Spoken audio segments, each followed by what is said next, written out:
రాష్ట్రంలో పర్యాటక రంగ అభివృద్ధికి ప్రత్యేక ప్రణాళికను రూపొందించి తద్వారా ఉద్యోగ ఉపాధి అవకాశాలు మెరుగుపరిచే దిశగా ఎన్డీఏ ప్రభుత్వం ముందుకెళ్తుందని ఉప ముఖ్యమంత్రి పవన్ కళ్యాణ్ స్పష్టం చేశారు.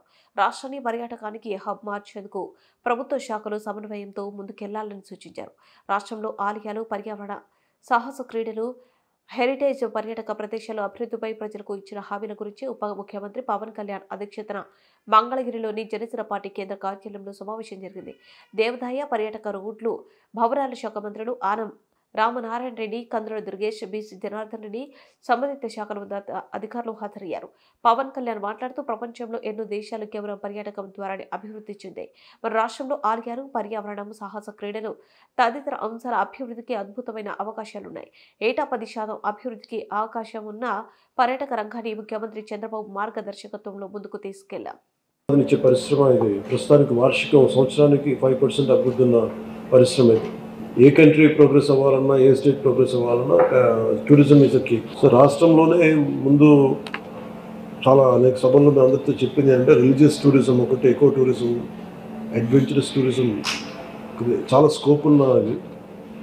ఇవన్నీ ముందుకు తీసుకురావాలనేది ముందు ప్రీ గవర్నమెంట్ ఎలక్షన్ టైంలో మాట్లాడింది. ఈ రోజున వాస్తవ రూపం దాల్చడానికి ఈ మీటింగ్ మనం ఏర్పాటు చేసుకుని గౌరవ ముఖ్యమంత్రి శ్రీ చంద్రబాబు నాయుడు గారి ఆధ్వర్యంలో, ఆయన గైడెన్స్లో ఈ మీటింగ్ వెళ్తాం. మీరు చెప్పిన మాటలు సార్, ఇవి ప్రత్యేకించి ఈ టూరిజం పాలసీని ఇవాల్వ్ చేయడానికి వీ హ్యావ్ గ్రేటెస్ట్ స్కోప్. మీరు చెప్తున్నప్పుడు పివి నరసింహారావు గారు ఆయన దేవాదాయ శాఖ మంత్రిగా ఉన్నప్పుడు యాత్రా బస్సులు స్టార్ట్ చేసి పలు దివ్యక్షేత్రాలు వచ్చినప్పుడు గుర్తొచ్చింది మీరు చెప్తా ఉంటే. అవన్నీ వదిలేసాం ఈ రోజున. అంటే చాలా మంది మనం టూరిజం అనగానే చాలా పెద్దవి అనుకుంటాం. అంటే ఇప్పుడు ఏమైపోయిందంటే టూరిజం అంటే వేరే దేశాలకు వెళ్ళడం అయిపోయింది తప్ప మనకి నేటివ్ టూరిజం అనేది ఇదైపోయింది.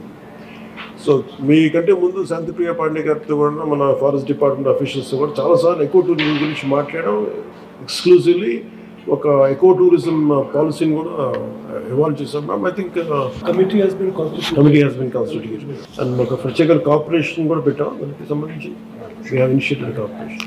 When that policy would be ready ma'am?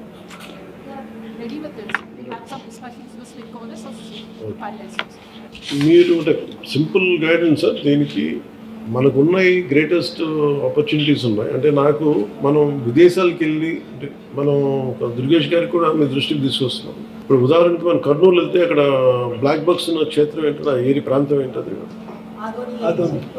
Adoni ఒకటి, తర్వాత మనం సిద్ధవటం ఒకటి. అంటే అపార్ట్ ఫ్రమ్ వీటన్నిటికంటే కూడా ఇవన్నీ ఎకో టూరిజం స్పాట్స్ లాగా ఉంటాయి. అడ్వెంచర్ టూరిజం లాగా.